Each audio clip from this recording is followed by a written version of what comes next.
Hello everyone, this is Tejas sir from the commerce coaching institute और मैं आपके लिए लेकर आया हूँ 12th स्टैंडर्ड की इकोनॉमिक्स की क्लास। बराबर है। आपको तो ये पता ही होगा कि आपके एग्जाम्स एकदम नज़दीक आए हुए हैं। ठीक है, एग्जाम पास में आने के बाद हम लोग क्या करते हैं, एक ही चीज़ को ढूंढते हैं, जो ऐसा टीचर हो हमको जो हमारे सिलेबस को कवर करवा के दे, हमारे एग्जाम के लिए भाई साहब कुछ ऐसा बता दे जिससे हमारी एग्जाम बहुत अच्छे से निकल जाए। बराबर है क्या? जैसे कि कठिन सिचुएशंस में लोग क्या करते हैं, भगवान को याद करते हैं, वैसे ही एग्जाम के टाइम पे जो बच्चे हैं वो टीचर्स को ही याद करते हैं कि उनको ऐसा एक टीचर चाहिए होता है जो उनको एग्जाम तक पहुंचा दे, एग्जाम तक उसको ऐसा कुछ बता दे जिससे एग्जाम उनकी बहुत अच्छे से चली जाए। बराबर है क्या? तो यही डर आपके मन से निकालने के लिए आज से हम लोग शुरू करने जा रहे हैं इकोनॉमिक्स का 12th स्टैंडर्ड का एक रिवीजन बैच। बराबर है। ये रिवीजन बैच आपके एग्जाम तक चलेगा। एग्जाम तक आप इसको देख सकते हो, ये यूट्यूब पे अपलोडेड है, आप इसको फ्रिक्वेंटली देख सकते हो, अपने दोस्तों के साथ शेयर कर सकते हो। सब्सक्राइब करने के लिए मैं बोलूंगा नहीं, अगर आपको आगे के वीडियोस भी, ये वीडियो देखने के बाद आगे के वीडियोस भी आपको अच्छे लगने लगे या फिर आपको ऐसा लगता है कि हमने आगे के भी वीडियोस देखने चाहिए, कंटिन्यू करने चाहिए, तो आप फिर क्या कर सकते हो, चैनल को जरूर सब्सक्राइब कर सकते हो। बराबर है क्या? तो सब्सक्राइब करने से पहले मैं तो बोलूंगा नहीं कि सब्सक्राइब आप पहले कर लीजिए, मैं ये बोलूंगा कि पहले आप आज की क्लास देख लीजिए। आपको इकोनॉमिक्स किस तरीके से समझ में आता है, आपने ऑब्वियसली बात है, आपने साल भर से इकोनॉमिक्स पढ़ा होगा, मल्टीपल फैकल्टीज से आपने पढ़ा होगा, अलग अलग टीचर्स से आपने पढ़ा होगा। ठीक है, तो ऐसा कुछ नहीं है, मैं ऐसा नहीं बोल रहा हूँ कि मैं ही सबसे अच्छा पढ़ाता हूँ, तो मैं ये बोल रहा हूँ हर टीचर अपना काम करता है, बच्चों को अच्छे से अच्छा सब लोग पढ़ाते हैं, लेकिन फिर भी आखिरी समय पे आपको एक फ्रिक्वेंटली जो रिवीजन चाहिए होता है, तो वो रिवीजन करवाने आज की क्लास में हम आए हुए हैं। बात समझ में आई क्या? तो ये जो क्लासेस है, ये जो क्लासेस आपको कंटिन्यू मिलती रहेगी आपके सिलेबस के एंड तक, यानी कि ये जो इकोनॉमिक्स की 12 की बुक आपको दिख रही है स्क्रीन के ऊपर, ये पूरी की पूरी बुक हम रिवीजन करने वाले हैं, जिसमें आपके कुछ कॉन्सेप्ट्स अगर आपको नहीं समझ में आ रहे होंगे तो वो आपके क्लियर हो जाएंगे। ठीक है, तो आइए आज से हमारे इस बेहतरीन बैच का, रिवीजन बैच का करते हैं आगाज। ठीक है, और स्टार्ट करते हैं अपना 12th स्टैंडर्ड का इकोनॉमिक्स। बराबर है। ठीक है, चलिए जी, तो 12th स्टैंडर्ड का इकोनॉमिक्स हम स्टार्ट करने से पहले मैं अपना इंट्रोडक्शन आपको दे दूं। मेरा नाम दोस्तों तेजस सर है। ठीक है, मैं कॉमर्स कोचिंग इंस्टीट्यूट को लास्ट 12 ईयर से चला रहा हूँ। I am the director of the commerce coaching institute and मैं पिछले 12 साल से टीचिंग कर रहा हूँ। मैं मेरा कोर सब्जेक्ट में टीचिंग में करता हूँ अकाउंटेंसी और इकोनॉमिक्स। बराबर है क्या? ये मैं 11th 12th स्टेट बोर्ड के लिए, 11th 12th state board, CBSE, इनके लिए मैं अकाउंट्स और इकोनॉमिक्स सब्जेक्ट पढ़ाता हूँ। इसी के साथ साथ मेरे CA फाउंडेशन की भी क्लासेस चलती है, CMA फाउंडेशन की भी क्लासेस चलती है, और मैं खुद ही एक CA और CMA फाइनलिस्ट हूँ। बात समझ में आई क्या? तो शुरू करने से पहले एक इंट्रोडक्शन होना ज़रूरी है, ताकि आप अपने टीचर्स को अच्छे से जान सको, पहचान सको, और आपका और मेरा कॉम्बिनेशन बना रहे। बात समझ में आई क्या? तो 12th स्टैंडर्ड का इकोनॉमिक्स आपको पढ़ने में बहुत मज़ा आएगा। ठीक है, गारंटी तो नहीं दे सकता, लेकिन ये यकीन इतना दे सकता हूँ कि अगर आपने मेरे साथ क्लासेस प्रॉपरली कर ली तो आपका इकोनॉमिक्स का पेपर बहुत अच्छे से क्लियर हो जाएगा। बात समझ में आई? अक्सर मैंने देखा है कि बच्चों को इसी सब्जेक्ट से डर लगता है। ठीक है, और जिन जिन सब्जेक्ट्स में बच्चों को डर लगता है वही सब्जेक्ट्स में पढ़ाता भी हूँ। ठीक है, चलिए तो स्टार्ट करते हैं हमारा इकोनॉमिक्स का लेसन नंबर 1। ठीक है, तो जिसका नाम है introduction of micro and macro economics. ठीक है सर, नोट्स कौन सी प्रिपेयर करेंगे, हमको कुछ ऐसी कुछ ट्रिक्स बताओ जिससे हम एग्जाम पास हो सके, या ऐसा कुछ समय पे सर छोटी सी चीज़ ऐसी बता दो जिसमें हमको बहुत अच्छे मार्क्स स्कोर हो जाए। तो मैं इसके लिए आपको ये बोलना चाहूँगा कि बेटा ऐसा मेरे पास कुछ भी नहीं है। ठीक है, आप सोच रहे होंगे कि पहले ही वीडियो में ये बंदा क्या बोल रहा है, तो बिल्कुल सही बोल रहा हूँ, मेरे पास ऐसी कुछ भी चीज़ नहीं है जिससे मैं आपको छोटी सी चीज़ बता दूं और एग्जाम में आपको बहुत अच्छे अच्छे से मार्क्स मिले। ठीक है, तो ऐसा कुछ बेटा होता नहीं है, और ऐसा कोई बोलेगा भी तो आपने उसके ऊपर बिलीव नहीं करना है। ठीक है, इसीलिए मैंने देखो आपको जो पढ़ाना उचित समझा है, मैं आपको अपने टेक्स्ट बुक से ही पढ़ा रहा हूँ। ठीक है, क्योंकि जब आप जिसकी एग्जाम दे रहे हो महाराष्ट्र स्टेट बोर्ड की, उन्होंने आपको इतना बड़ा टेक्स्ट बुक दिया है, इसके अलावा मैं क्या ही लिख लूंगा आपके नोट्स में। ठीक है, फिल इन द ब्लैंक्स हो चाहे कुछ भी हो, आपको जो पढ़ा रहा हूँ, जो आप लेसन पढ़ेंगे उसी में से आपको सारी चीज़ें आने लग जाएगी। बात समझ में आई क्या? मैं झूठे वादे देके कि मैं हम लोग इतने नोट्स देंगे उतने नोट्स देंगे ऐसे करके बच्चों का टाइम वेस्ट नहीं करना चाहता। तो सीधी सीधी बात बोलूंगा, ठीक है, कि सिंपली सिंपली आपने क्या करना है, जो टेक्स्ट बुक से मैं आपको रिवीजन करवा रहा हूँ वो रिवीजन आपने सिंपल तरीके से मेरे साथ साथ करनी है। ठीक है, अगर आपको, हाँ इतना चैलेंज जरूर दूंगा कि अगर आपको कॉन्सेप्ट समझ में आ गया, जो टॉपिक है उसका कॉन्सेप्ट अगर आपको समझ में आ गया है, तो फिर आपको एग्जाम में वो क्वेश्चन का आंसर लिखने से कोई नहीं रोक सकता। ठीक है, और दूसरी बात, मैं कोई भगवान नहीं हूँ, मैं टीचर ही हूँ। ठीक है, कि मैं आपको ऐसा कुछ बता दूं जो एग्जाम में वही चीज़ आने वाली है, ऐसा बिल्कुल नहीं होता बेटा। ठीक है, मैं सिर्फ आपको एक सिंपल सी रिवीजन करवाने वाला हूँ। ठीक है, एक सिंपल सी रिवीजन जो हर टीचर का कराना कर्तव्य होता है। ऑब्वियसली बात है, हर टीचर अपने स्टूडेंट्स को रिवीजन करवाता है क्लास के खत्म होने के बाद, एग्जाम के नियर, ठीक है। तो आज वही हमारी सिचुएशन है, सबके एग्जाम्स पास में है, तो हम लोग भी रिवीजन करने वाले हैं, ठीक है। चलिए फिर स्टार्ट करें। Done done done. Yes sir, तो हमारा पहला चैप्टर शुरू होने जा रहा है जिसका नाम है इंट्रोडक्शन ऑफ माइक्रो इकोनॉमिक्स। बस कुछ नहीं करना है, आपने पूरा दिन भर कुछ पढ़ाई की होगी या फिर मॉर्निंग में आप वीडियो देख रहे होगे, तो सिंपल सी बात है, आपने चुपचाप से क्या करना है, आपकी बुक आगे सामने रख लेनी है। जैसा जैसा मैं बोलते जाता हूँ वैसा वैसा अपने बुक में आपने नोट करके रखना है। मतलब आपने कुछ हाईलाइट करना है तो वो हाईलाइट करना है, कुछ वर्ड का आपको मीनिंग नहीं समझ रहा है तो वो वर्ड का मीनिंग आपने क्या करना है, वहाँ पे पेंसिल से लिखना है। लेकिन आपका बेहतरीन रिजल्ट लाने के लिए आपको मुझसे 2 प्रॉमिस चाहिए, या मुझे आपसे 2 प्रॉमिसेस चाहिए। कौन से 2 प्रॉमिसेस चाहिए? पहली बात तो आप क्लास रेगुलर करोगे, क्लास जो है वो रेगुलर करोगे, ठीक है, समझ में आया? क्लासेस रेगुलर करो, जितने भी क्लासेस आपको यूट्यूब पे अपलोडेड होंगे वो सारे के सारे आपको रेगुलर करने हैं। दूसरी बात, जो क्लास में मैं पढ़ाऊंगा वो आपको तुरंत ही लर्न कर लेना है, ठीक है। बिना लर्न किए आप दूसरी क्लास अटेंड नहीं करेंगे, ठीक है क्या? कई बार बच्चों को ऐसा लगता है कि मैंने क्लास देख लिया मतलब मुझे सब कुछ आता है। नहीं, ऐसा नहीं होता बेटा। जब कोई भी टीचर आपको बताता है ना तो आपको बहुत सारी चीज़ें बहुत आसान लगने लगती है कि अरे तो ये बात इतना सिंपल है। लेकिन जब आप खुद लिखने जाते हो एग्जाम में तो आपको याद ही नहीं आता, आपको लगता है क्या था वो, इसका आंसर ए था या बी था, ठीक है। तो ये कन्फ्यूजन क्यों होता है? ताकि आप प्रैक्टिस नहीं करके जाते, ठीक है। तो मैं सिंपल तरीका बता रहा हूँ। अगर मेरी क्लास, अगर एग्जाम्पल है 1 आवर मेरी क्लास आपको मिलेगी, 1 आवर की हमारी क्लास अगर चलेगी, तो ये 1 घंटा तो आपने मेरे साथ पढ़ना ही पढ़ना है। साथ ही साथ ये 1 घंटा होने के बाद 1 आवर आपको सेल्फ स्टडी करनी है। और सेल्फ स्टडी में आपको दूसरा कुछ नहीं करना है, जितनी चीज़ें मैंने क्लास में बताई है उतनी ही चीज़ आपको रिवाइज करनी है, लर्न करनी है और लिख कर देखना है, ठीक है। बहुत सारे बच्चों की आदत होती है रट्टा मार लेते हैं, लर्न कर लेते हैं और पेपर में जाके फिर उनको भी याद नहीं आता है कि क्या था सेंटेंस, ठीक है। तो ऐसा नहीं करना।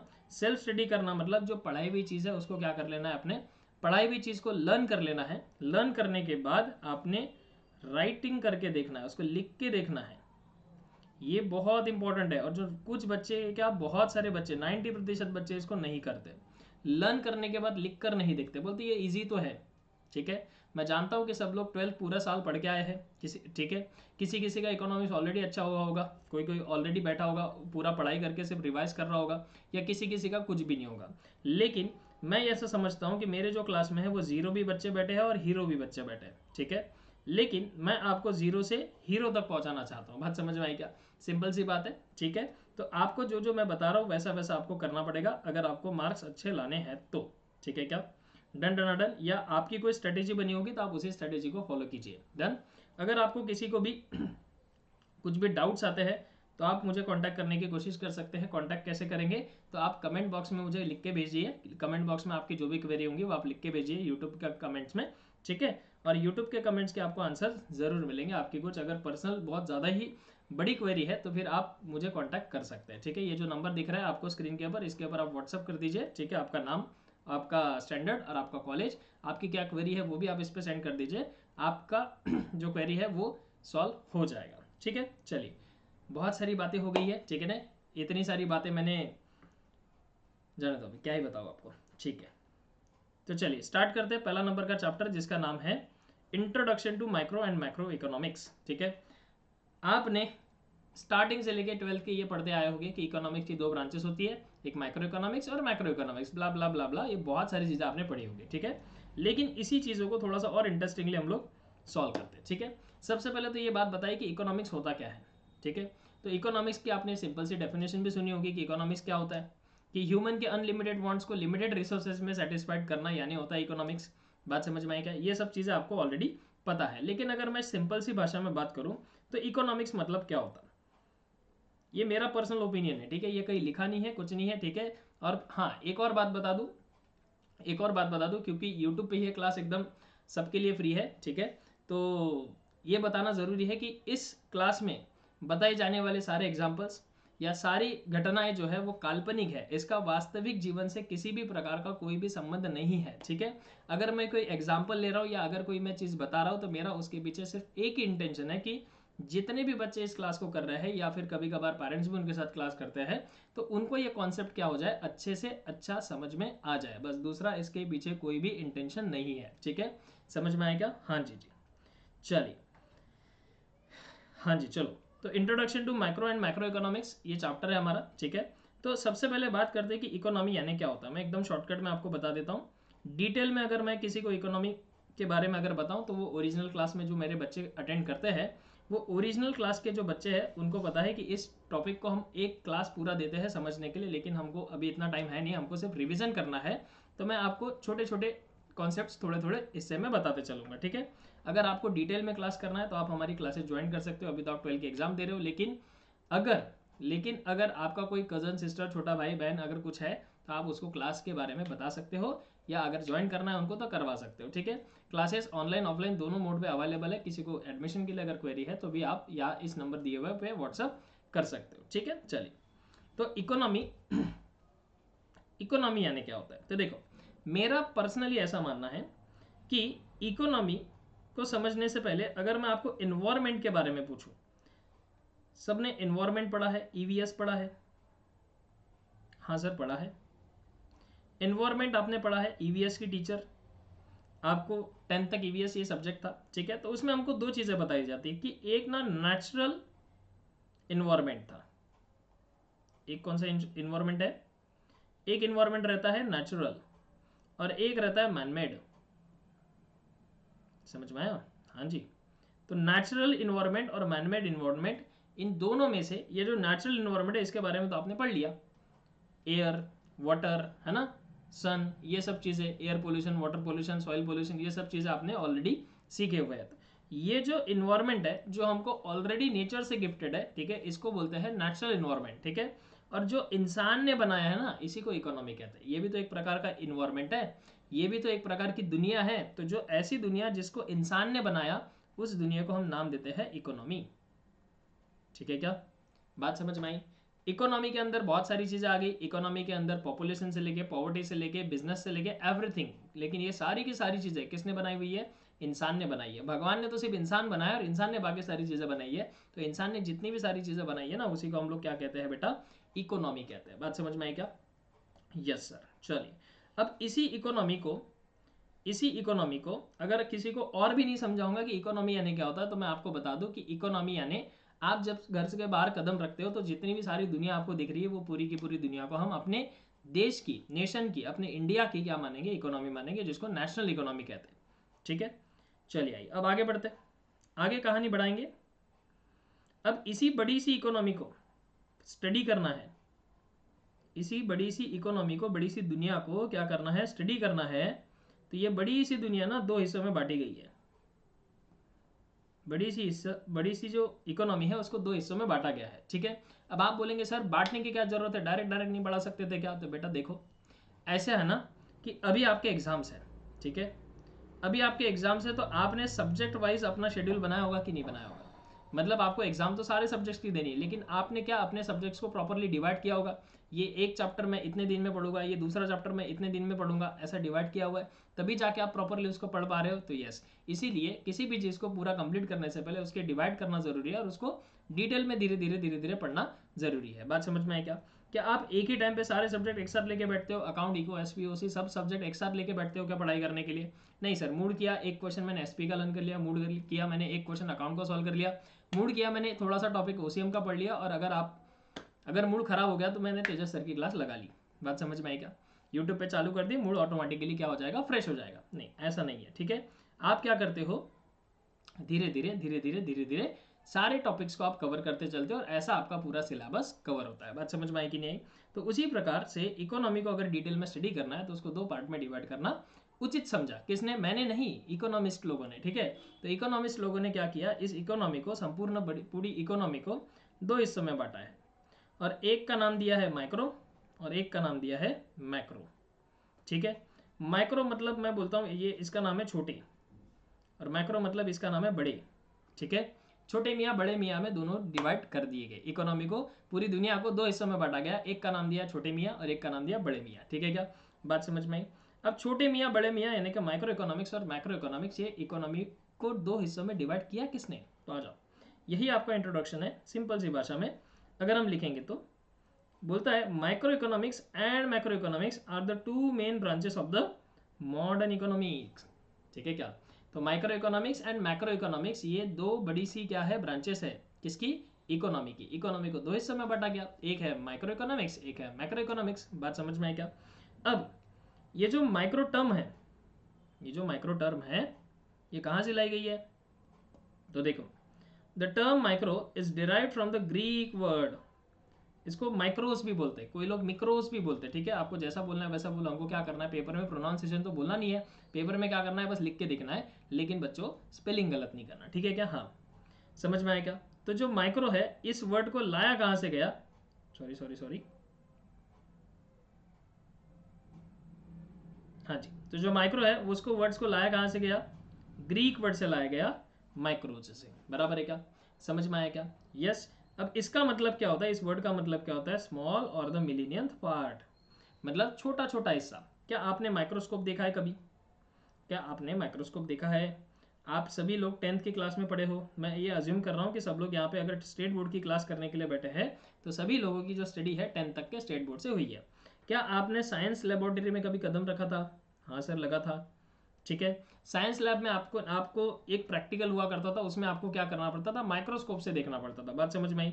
जहाँ पे जिनको हम खुली आंखों से नहीं देख सकते उनको हम माइक्रोस्कोप से देख पाते थे। बराबर है क्या? यानी कि छोटी सी छोटी चीज को हम क्या कर सकते थे? डिटेल में देख पाते थे बिकॉज ऑफ माइक्रोस्कोप। यस और नो? बस इसी प्रकार से बड़ी सी इकोनॉमी के अंदर अगर ऐसा कोई छोटा हिस्सा है जिसको आपको डिटेल में स्टडी करना है तो उसी को अपन क्या कहते हैं बेटा? Macro economics. बात समझ में आई कि नहीं? Yes sir. तो इसीलिए यहाँ पे बोला है माइक्रो मतलब क्या? स्मॉल और अ मिलीनियंथ पार्ट। बात समझ में आई? अब इसी प्रकार से इसी का एकदम वाइस वर्सा जो है वो है मैक्रो। मैक्रो इकोनॉमिक्स मतलब क्या होता है? तो ये बड़े हैं। Macro is derived from the Greek word macros which means larger. ठीक है, यानी कि हर चीज़ों को, ये बड़ी सी इकोनॉमी को दो चीज़ों में बांटा गया, एक छोटी चीज़ों में एक बड़ी चीज़ों में, यानी कि माइक्रो इकोनॉमिक्स और मैक्रो इकोनॉमिक्स। माइक्रो मतलब छोटी छोटी चीज़ों के बारे में स्टडी करना, मैक्रो मतलब बड़ी बड़ी चीज़ों के बारे में स्टडी करना। बात समझ में आई क्या?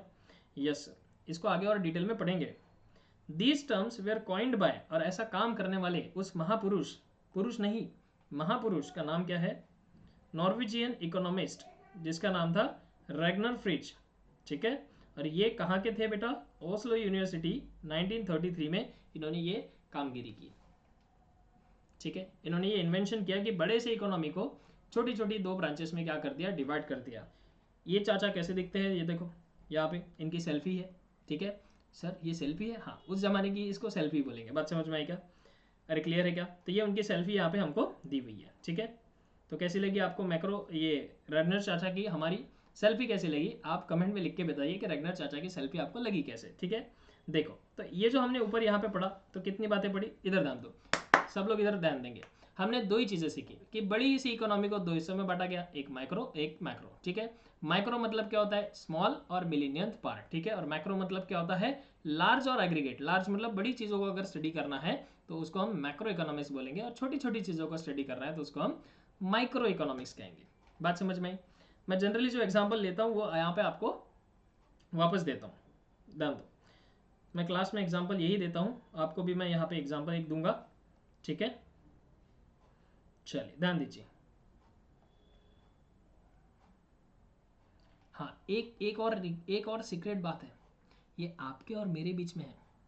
ये बात आपके और मेरे ही बीच में है कि अगर कोई इंडिविजुअली क्लास कर रहा है ना, और आजू बाजू में ना मम्मी पापा वगैरह सब लोग हैं, तो हेडफोन डाल के बैठी है। ठीक है, समझ में आया? क्या है कि टीचर को पता है कि जो 12th क्लास कर रहे हैं वो बच्चे अभी 18 साल के होने वाले हैं। ठीक है, लेकिन मम्मी पापा के लिए वो तो अभी बच्चे ही है ना। समझदार को इशारा काफ़ी है। ठीक है, चलिए, तो please use your personal headphones. ठीक है, समझ में आया क्या? हाँ जी, चलिए आगे। तो मैं ये बता रहा था कि मान लो एक बड़ा सा जंगल है, फॉरेस्ट है, बहुत बड़ा सा जंगल है। ठीक है, उसमें हम गए। ठीक है, अफ्रीका का बहुत बड़ा जंगल है, उसमें हम गए। एक पेड़ जो था ना वो ऐसे ऐसे ऐसे ऐसे था। ठीक है, और आप मान लो आपको ही भेजा गया अफ्रीका के घने जंगल में एनाकोंडा से दोस्ती करने के लिए, आपको भेजा गया। ठीक है, और ये मस्त आप लोग जो है अपनी टीम के साथ यहाँ पे इस जंगल में पहुँच गए। ठीक है, इस जंगल में पहुँचने के बाद आपको ना ये पेड़ के बारे में स्टडी करने के लिए बोला गया। अब आप बोलेंगे सर ये पेड़ है, पेड़ तो सबको पता है कैसे होते हैं, लेकिन नहीं, ऐसा नहीं है। ये जो पेड़ जो आपने देखा, आपने ये देखा कि यहाँ पूरे जंगल में सारे पेड़ के कलर जो है ना वो ग्रीन है, लेकिन यही एक पेड़ है जो तो पिंक कलर का है। ये तो भाई साहब चमत्कार हो गया। और इसका ये जो स्टीम है, कहाँ गिरे बाबा, हाँ जल्दी जल्दी कलर आ जाओ, हाँ ये जो इसका स्टीम है ये तो पर्पल कलर का है। तो आपने सोचा कि ये ऐसा पेड़ क्या है। ठीक है, आप सिर्फ पर्टिकुलरली उसी पेड़ के बारे में स्टडी करने चले गए जंगल में। ठीक है, आपकी कंपनी ने आपको एक रिसर्च टीम बना के, आप बड़े बड़े इकोनॉमिस्ट हो 3 लोग, ठीक है, आपने बड़ी कंपनी से आपको ये मिला है प्रोजेक्ट कि आपने जाके क्या करना है, पेड़ का पता लगाना है कि ये पेड़ गुलाबी क्यों है। बात समझ में आई क्या? इसका कलर जो है वो पिंक क्यों है, समझ में आया? तो आप क्या गए, क्या आपको जंगल में आजू बाजू के जितने पेड़ है उससे कोई लेना देना है? नहीं, आपको सिर्फ इसी पेड़ के बारे में क्या करने बोला है, स्टडी करने बोला है। ठीक है, तो इसी को अपन बोलते हैं डिटेल स्टडी, माइक्रोस्कोपिक छोटी छोटी चीज़ों की स्टडी करना, वो भी डिटेल के अंदर। बात समझ में आई कि नहीं आई? अरे बात समझ में आया ना?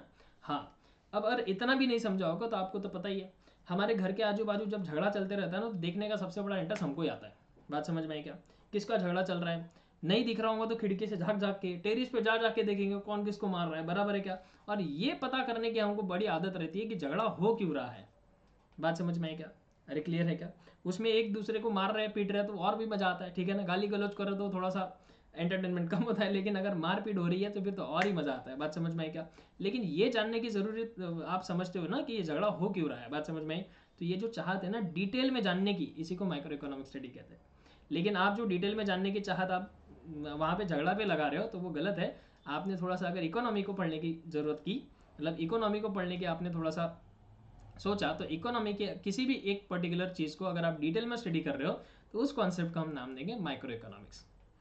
उम्मीद करता हूँ कि माइक्रो इकोनॉमिक्स आपको समझ में आया होगा। हाँ, लेकिन ये पिंक पेड़ के बारे में आप एक पर्टिकुलर चीज़ के बारे में पढ़ने चले गए, एक इंडिविजुअल यूनिट के बारे में पढ़ने चले गए, डिटेल में स्टडी करने चले गए, तो इसी को माइक्रो इकोनॉमिक्स कहेंगे। और अगर आप अफ्रीका के जंगल में चले गए, अब आप पूरे फॉरेस्ट के बारे में स्टडी कर रहे हो और आपको ये पता करना है कि ये जंगल इतना घना क्यों है। अफ्रीका में कुछ ऐसे ऐसे जंगल से आपको पता है वो इतने घने हैं कि सूरज की रोशनी तक ज़मीन पे नहीं पड़ती। बात पता है आपको? नहीं सर, अरे वाह, नहीं पता है, पता होनी चाहिए। तो उसको अपन मैक्रो स्टडी कहेंगे। बात समझ में आई क्या? तो सभी बच्चे फटाफट से एक इंट्रोडक्शन का ये जो पैराग्राफ है इसको फटाफट आप रीड कर लेंगे। अगर इसमें कोई क्वेरी है तो तुरंत कमेंट बॉक्स में डाल दो, आपको आंसर मिल जाएगा। जल्दी जल्दी पढ़ लो, एक फटाफट से रीडिंग दे दो बेटा। ठीक है, क्योंकि हमारे पास इतना टाइम नहीं है, क्योंकि हम लोग रिवीजन में बैठे हैं। राइट, आप वीडियो पॉज करके भी रिवाइज कर सकते हो। ठीक है, लेकिन हाँ एक बार बात आपको मैं बता दूं कि जब तक आपका ये जो पढ़ाया हुआ टॉपिक है ये लर्न नहीं हो जाता, ये आपको समझ नहीं जाता, तब तक आगे नहीं जाना। ठीक है, मेरा एकदम सिंपल है बेटा, एग्जाम में अगर 10 क्वेश्चन आते हैं तो आप 10 सॉल्व करने के पीछे मत भागो, आप 8 ही क्वेश्चन ऐसे सॉल्व करो कि कोई माइकालाल आपके मार्क्स कट ना कर सके। बात समझ में आई क्या? यानी कि थाली में जितना मिला है उतना ही खाओ, लेकिन अच्छे से खाओ। बात समझ में आई? थाली एकदम पेट भर के, वो 3 इडियट्स मूवी देखी ना, थाली एकदम वो जगह नहीं रहती थाली में, तो बोलता है एडजस्ट कर साइड में, है ना, और खाना कुछ नहीं खाएंगे, वेस्ट जाएगा तो कोई मतलब नहीं है। ठीक है, तो सिंपल सी बात है, थोड़ा सा पढ़ो, लेकिन ऐसा पढ़ो कि वो अगर एग्जाम में पूछा जाए तो फिर वो आप एकदम अच्छे तरीके से लिख पाओ। बात समझ में आई क्या? चलिए, हाँ जी, अब हमको क्या करना है, ये डिटेल में आपका जो सिलेबस है ना वो इसी हिसाब से डिवाइड भी किया हुआ है। माइक्रो इकोनॉमिक्स पहले है और मैक्रो इकोनॉमिक्स आपको बाद में दिया है। तो अभी जो हम लोग पढ़ने जा रहे हैं वो सिर्फ और सिर्फ माइक्रो इकोनॉमिक्स पढ़ेंगे, बराबर है। बाद में हम लोग को जैसे जैसे आगे जाएंगे वैसे वैसे मार्केट चैप्टर के बाद हम लोग को मैक्रो इकोनॉमिक्स पढ़ना है, ये आपको भी बात पता है। ठीक है, चलिए, तो सबसे पहले अभी बात करते हैं माइक्रो इकोनॉमिक्स का डिटेल में क्या बोल रहा है। मीनिंग ऑफ माइक्रो इकोनॉमिक्स क्या है? माइक्रो इकोनॉमिक्स का मीनिंग मतलब छोटा सा, छोटे हैं अपने। ठीक है, छोटे बाबू है। हाँ देखो, माइक्रो मीन्स, ये कलर को कहा हो गया, दूसरा कलर आ जाए फटाफट। हाँ जी, micro means a small part of a thing. Micro economics does deal with a small part of the national economy. National economy क्यों बोली है? क्योंकि देखो मैंने आपको स्टार्टिंग में बताया कि इकोनॉमी मतलब क्या, बाहर की दुनिया जो इंसान ने बनाई है। अब इंसान ने तो जो दुनिया बने उसको तो पूरा वर्ल्ड कहते हैं, लेकिन पूरे वर्ल्ड के बारे में हमको नहीं पढ़ना, ठीक है। माइक्रो इकोनॉमिक्स में हमको पूरे वर्ल्ड के बारे में नहीं पढ़ना, हमको सिर्फ और सिर्फ पढ़ना है माइक्रो अपनी नेशनल इकोनॉमी के बारे में। नेशनल इकोनॉमी मतलब हम अपने देश के बारे में पढ़ेंगे, दूसरों के देश के बारे में नहीं पढ़ेंगे। बात समझ में? वो मैक्रो कॉन्सेप्ट में आएगा, ठीक है। इसलिए यहाँ पे बोला है नेशनल इकोनॉमी। नेशनल इकोनॉमी मतलब क्या, हमारी देश की जो इकोनॉमी है, यानी कि हमारे देश का जो बाहर का इन्वायरमेंट है जो इंसान ने बनाया है, उसके अंदर की अगर आप छोटी चीज को स्टडी करते हो तो उसे हम क्या कहेंगे? Micro economics. बात समझ में आई? It studies the economic action and behaviour of the individual units such as individual consumer, individual producer और a firm, the prices of the particular commodity और अ फैक्टर एक्सेट्रा, ठीक है। तो देखो इट स्टडी, इट मतलब कौन? Micro economics में क्या क्या स्टडीज इंक्लूडेड है? The economic action and behaviour, economic action और इकोनॉमिक बिहेवियर किसके किसके? तो सबसे पहले बोला है इंडिविजुअल यूनिट के, ठीक है। सच एज, अब इंडिविजुअल यूनिट्स मतलब क्या होता है? तो इंडिविजुअल यूनिट मतलब इन्होंने बोला है कि इंडिविजुअल कंज्यूमर भी हो सकता है, इंडिविजुअल प्रोड्यूसर भी हो सकता है, कोई फर्म भी हो सकती है, price of the particular commodity भी हो सकता है, या फिर किसी फैक्टर के भी हो सकता है। यानी कि सिंपल सी बात है, अगर माइक्रो इकोनॉमिक्स की बात करूँ तो माइक्रो इकोनॉमिक्स किसकी बात करता है? किसी इंडिविजुअल कंज्यूमर की, कि ये कंज्यूमर अलग तरीके से बिहेव क्यों कर रहा है, ठीक है। कभी ये ज़्यादा पैसा खर्च करता है मार्केट में, कभी कम पैसा खर्च करता है, कभी इसको जितनी सैलरी मिली सारी उड़ा देता है और कभी इसको जितनी सैलरी मिलेंगी सारी बचा के रखता है। ऐसा क्यों करता है ये कंज्यूमर, ठीक है। इसके बारे में डिटेल से स्टडी करना, यानी कि क्या होता है? स्टडी ऑफ इंडिविजुअल कंज्यूमर, ठीक है। इंडिविजुअल हाउस होल्ड मतलब ये जो कंज्यूमर है जो घर चलाता है उसको इंडिविजुअल हाउस होल्ड हम कहेंगे। उसके बारे में भी अगर डिटेल आपको स्टडी करनी है तो उसको माइक्रो इकोनॉमिक्स कहेंगे। या फिर मान लो फैक्टर प्राइसिंग की बात करें। फैक्टर प्राइसिंग मतलब जैसे कि आप जानते ही है कि किसी भी प्रोडक्ट को बनाने के लिए फैक्टर्स की जरूरत होती है, फैक्टर ऑफ प्रोडक्शन जिसको हम कहते हैं। फैक्टर ऑफ प्रोडक्शन कौन से होते हैं बेटा? तो फैक्टर ऑफ प्रोडक्शन होते हैं लैंड, लेबर, कैपिटल और एंटरप्रेन्योर्स, बराबर है क्या? लैंड है, लेबर है, कैपिटल है और एंटरप्रेन्योर्स है, बराबर है। तो ये जो लैंड, लेबर, कैपिटल, एंटरप्रेन्योर्स है ये आपको फ्री में तो मिलेंगे नहीं। लैंड अगर आप खरीदोगे बिजनेस के लिए तो आपको उसके बदले में रेंट देना पड़ेगा, ठीक है। लैंड अगर आपने खरीदी हुई है तो उसके बदले में आपको क्या देना पड़ेगा? रेंट। अगर आप लेबर को लगा रहे हो काम करने के लिए तो उसको क्या देने पड़ेंगे? वेजेस, है ना। अगर आप कैपिटल लेते हो, पैसा लेते हो किसी से, तो उसके बदले में आपको इंटरेस्ट ऑन कैपिटल देना पड़ेगा। और एंटरप्रेन्योर्स अगर आपने लगवाए तो उनको बिजनेस में से क्या देना पड़ेगा? प्रॉफिट देना पड़ेगा। ऐसे फोकट में तो ये काम करने आएंगे नहीं। बात समझ में आई? तो इनके जो रेंट है, वेजेस है, प्रॉफिट है, इंटरेस्ट है, इसमें भी कुछ कुछ फ्लक्चुएशंस आते हैं, इसमें भी कुछ कुछ चेंजेस आते हैं। तो वो क्यों आते हैं इसको डिटेल में जानना भी क्या होता है? माइक्रो स्टडी होती है, ठीक है। बात समझ में आई? तो ये इसीलिए यहाँ पे दिया है देखो कि किसी भी इंडिविजुअल यूनिट्स के बारे में स्टडी करना इन्हें माइक्रो इकोनॉमिक्स होता है। तो इंडिविजुअल यूनिट मतलब कौन सा? तो इंडिविजुअल कंज्यूमर भी हो सकता है, इंडिविजुअल प्रोड्यूसर भी हो सकता है। कंज्यूमर मतलब कंज्यूम करने वाला और प्रोड्यूसर मतलब प्रोडक्शन करने वाला, यानी कि सप्लायर, ठीक है। कोई एक फर्म भी हो सकती है, या फिर किसी भी पर्टिकुलर कमोडिटी के प्राइजेस क्यों चेंज हो रहे हैं और ये फैक्टर के प्राइजेस क्यों चेंज हो रहे हैं, ठीक है। पर्टिकुलर कमोडिटी के प्राइजेस चेंज होना, ऐसी कोई कमोडिटी बताओ जिसके प्राइजेस फ्रिक्वेंटली चेंज होते रहते हैं। तो सर गोल्ड है, सिल्वर है, ठीक है ना। गोल्ड होता है, सिल्वर होता है, शेयर्स होते हैं, ठीक है। उसके बाद पेट्रोल भी आप पकड़ सकते हो कि पेट्रोल के भी प्राइजेस क्या होते रहते हैं? चेंज होते रहते हैं। अभी बहुत दिनों से चेंज हुए नहीं है। बात समझ में आई क्या? तो इनके प्राइजेस में चेंज क्यों होता? उधर ट्रंप ने किसी के ऊपर अगर गोलीबारी कर दी है या फिर कोई बम डाल दिया, ठीक है ना, धड़ाम से धुम उड़ गया, ठीक है, तो इधर रेट पे इफेक्ट पड़ता है। बात समझ में आई कि नहीं? यार है ना। उधर ट्रंप बाबा को अपनी छींक आ गई तो इधर रेट गिर जाता है। बात समझ में आई क्या? ट्रम्प बाबा आपने एकदम स्वस्थ दिखे तो रेट बढ़ जाता है। समझ में आए कि नहीं? अभी फिलहाल ऐसा चल रहा है, नेशंस की कुछ प्रॉब्लम चल रही है, ठीक है। आपको अगर पता नहीं होगा तो आप थोड़ा सा एग्जाम के बाद इसके बारे में स्टडी कर लेना, ठीक है।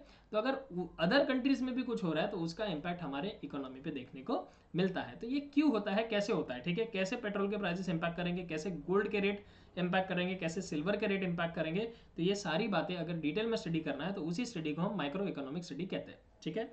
तो 100 बात की एक बात बेटा, ओ बेटा ध्यान दो इधर। 100 बात की एक बात वापस एक बार रीड करेंगे, कोई घाई नहीं है, क्योंकि ये पहला ही चैप्टर बच्चों को इतना बोर लगता है, इतना बोर लगता है, इतना बोर लगता है, आज के बाद नहीं लगेगा। Micro means a small part of a thing. Micro मतलब छोटा, किसी भी चीज के छोटा सा हिस्से को माइक्रो बोलेंगे। Micro economics does deals with a small part of a national economy. बड़े से नेशनल की इकोनॉमी के, बड़े से नेशन की इकोनॉमी मतलब हमारे जो देश की इकोनॉमी है उसका छोटा सा हिस्सा अगर आप स्टडी कर रहे हो तो उसको हम बोलेंगे micro economic study. It studies, अब उसमें क्या क्या इन्वॉल्व है? The economic action and behaviour, क्या इकोनॉमी में होने वाले एक्शंस और उसके बिहेवियर, यानी मैं इकोनॉमी में जैसे एक्शन और बिहेवियर आपको पता है क्या होता है। एक्शन और बिहेवियर आपको मैं बताऊं, मम्मी और पापा को याद करो, ठीक है। मम्मी का बिहेवियर देख के आपको डर लगता है और पापा के एक्शन देख के आप डरते हो।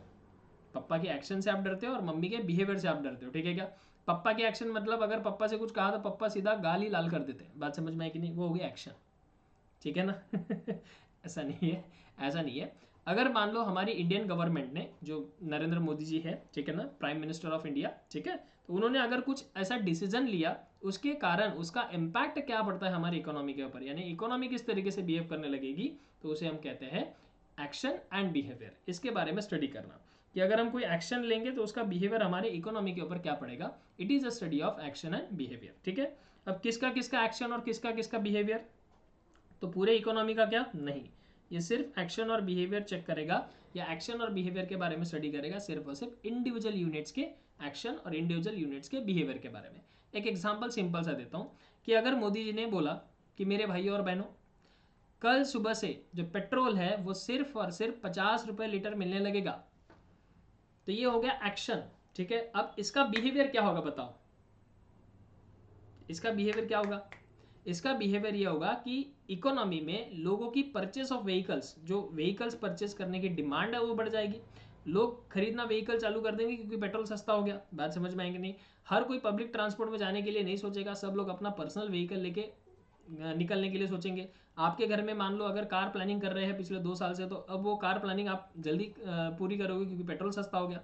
तो ये हो गया बिहेवियर, ठीक है। किस चीज़ को लेकर, सिर्फ पेट्रोल के रेट के बारे में उन्होंने क्या किया, एक्शन लिया, तो उसके बिहेवियर हमारे इकोनॉमी के ऊपर देखने को मिलता है, ठीक है। तो ये ऐसा क्यों होता है, तो इसी के स्टडी करने को हम लोग माइक्रो इकोनॉमिक्स बोलते हैं, ठीक है। चलिए, उसके बाद सच एज इंडिविजुअल कंज्यूमर, तो इंडिविजुअल कंज्यूमर का भी बिहेवियर क्यों हो रहा है ये भी स्टडी करना, इंडिविजुअल प्रोड्यूसर का, फर्म का, या फिर prices of a particular commodity का, या फिर किसी फैक्टर के प्राइजेस का, फैक्टर के प्राइजेस में भी चेंजेस क्यों आ रहे हैं इसके बारे में भी डिटेल स्टडी करना, यानी होता है माइक्रो इकोनॉमिक्स, ठीक है। बात समझ में आ रही है, उम्मीद करता हूँ कि जो भी चीज़ें बता रहा हूँ वो समझ में आ रही है, ठीक है ना। आपको कुछ नहीं करना है, मस्त मोबाइल रखना है सामने, ठीक है, हेडफोन्स डालने हैं, ठीक है, यहाँ बुक लेनी है और आप है, मैं हूँ और आपकी बुक है, ठीक है। बस इतनी बात याद रखना, नजर हटी दुर्घटना घटी, समझ में आएगा। चलिए आगे बढ़ते। Definition of micro economics, micro economics की डेफिनेशन है। अब आप ये पूछेंगे सर यहाँ तो दो दो डेफिनेशन दी है, हमारी वाली कौन सी, तो जो सबसे छोटी है वो आपकी, बात समझ में आना। सबसे पहले तो हमने यही देखा कि सबसे छोटी कौन है और सबसे जल्दी लर्न कौन सी होने वाली है, तो जो सबसे छोटी डेफिनेशन है वो आपकी है, वही आपको प्रेजेंट करना पड़ेगा, ठीक है। लेकिन एक बात और याद रखूँ, मतलब एक बात और बताऊँ कि जो एग्जाम में आप डेफिनेशन लिखोगे वो एग्जैक्टली लिखनी पड़ती है, ठीक है, क्योंकि डेफिनेशन में आप चेंजेस नहीं कर सकते, क्योंकि डेफिनेशन किसने कही है, डेफिनेशन यहाँ जो दी है वो मॉरिक डॉब ने दी हुई है। तो मॉरिक डॉब क्या कहता है ये लिखो ना पेपर में, डेफिनेशन में। पेपर वाले आप डेफिनेशन लर्न करके जाते हो मॉरिक डॉब की, और एग्जामिनर को डेफिनेशन बोलते हो अकॉर्डिंग टू मी, ठीक है। ऐसा नहीं चलेगा, आप अपनी डेफिनेशन लिख के आते हो तो क्यों मार्क्स मिलेंगे, कैसे मार्क्स मिलेंगे। ये सिली मिस्टेक्स अवॉइड करो, आपके मार्क्स ऑटोमेटिकली ग्रो होंगे बेटा, ठीक है। ऐसे और भी आगे वीडियोस में मैं बताते जाऊंगा कि आपने कहाँ कहाँ मार्क्स अपने सिक्योर करने हैं, ठीक है। चलिए, तो मॉरिक डॉब की क्या डेफिनेशन है, छोटी सी डेफिनेशन है। तो according to the Maurice Dobb, क्या बोलते हैं Maurice Dobb, micro economics is in fact a microscopic study of the economy. बड़े से इकोनॉमी को माइक्रोस्कोपिकली स्टडी करना, माइक्रोस्कोपिकली मतलब एकदम डिटेल में स्टडी करना, यानी क्या होता है माइक्रो इकोनॉमिक्स, ठीक है। तो आज का होमवर्क आपको है, ये जो डेफिनेशन है ये आपने मस्त बढ़िया लर्न करनी है और 2 या 3 बार लिख के देखनी है। वैसा तो सभी चीज़ जो पढ़ा रहा हूँ वो लर्न करते चलना है, जो इररिलेवेंट टू द एग्जाम है वो मैं खुद ही नहीं पढ़ाऊंगा, बात समझ में आएगा। तो मुझे प्लीज़ मैसेज नहीं करना कि सर इंपॉर्टेंट कौन सा है, बस इंपॉर्टेंस बता दो। तो इसका डिक्लेरेशन मैंने पहले दे दिया बेटा कि मैं कोई भगवान नहीं हूँ, मैं टीचर ही हूँ। जो चैप्टर आपको दिया है वो समझाना मेरा काम है, पेपर में क्या आएगा क्या नहीं आएगा ये पूछना एग्जामिनर का काम है। अगर आप इतना लोड लोगे कि आपका पढ़ाई हुआ कि नहीं हुआ, आपने लर्न जो किया वो पेपर में आएगा कि नहीं आएगा, तो फिर कैसे होगा। आपका काम क्या है, पढ़ना, तो आप सिर्फ पढ़ के जाओ ना, पेपर में क्या देना है वो एग्जामिनर का काम है, ठीक है। पढ़ाना क्या है वो मेरा काम है, पढ़ना आपका काम है, और पेपर निकालना एग्जामिनर का काम है। आप पढ़ाई करके जाओ, एग्जामिनर पेपर दे देगा, आप लिख के घर आ जाओ, सिंपल सी बात है। इतना टेंशन क्यों लेना, टीचर आज क्या पढ़ाने वाले हैं, जो पढ़ाएंगे वो मुझे समझेगा कि नहीं समझेगा, इतना टेंशन लोगे तो कैसा होगा? Wait a minute. ओके जी, डन। यहाँ तक समझ में आया क्या? तो ऐसा है, ठीक है। तो सारा टेंशन आपने नहीं लेना, कुछ टेंशन दूसरों के लिए भी छोड़ दो, ठीक है। आपका काम है सिर्फ पढ़ाई करना, तो do your study properly, that's it, ठीक है। यही मेरा गुरु मंत्र है कि पढ़ाई अच्छे से कर लो, एग्जाम मस्त जाएंगे, टकाटक जाएंगे, ठीक है। और कितना पढ़ना है? जितना मैं क्लास में पढ़ाऊंगा उतना ही आपको पढ़ना है, बस उतना ही है, ठीक है। चलिए अब आगे बढ़ते हैं।